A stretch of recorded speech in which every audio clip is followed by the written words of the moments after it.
Hey everyone, I'm Srinivasan, software developer.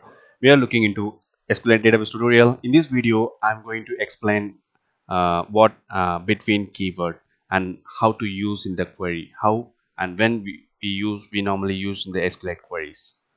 Okay, yeah. So now we have a child table and also we have some data inside the child table. So you can see there is some columns which hold some value actually.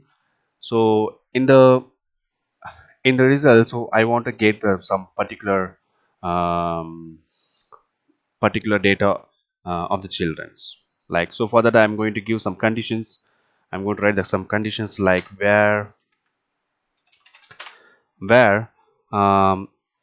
yeah, I want to get the details of the children who were age between who was age between 17 and 22. Okay, so that's the case here. So for age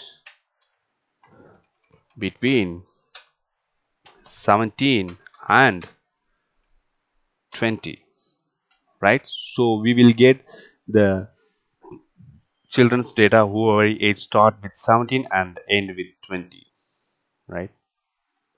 You can see Kelvin 17, Peter 17, sorry, 17, 17, 20, right? So suppose if I want to get the result, but I want to get the result like the age should not be between 17 and 20.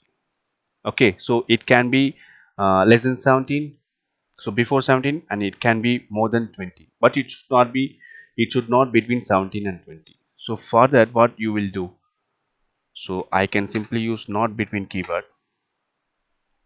It's just simple, right? So there is no age between 17 and 20, right?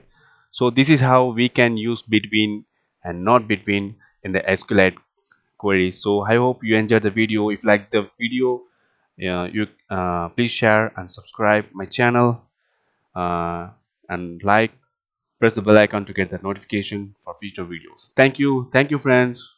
The next video I'll come up with a different topic of SQLite database tutorial. Thank you.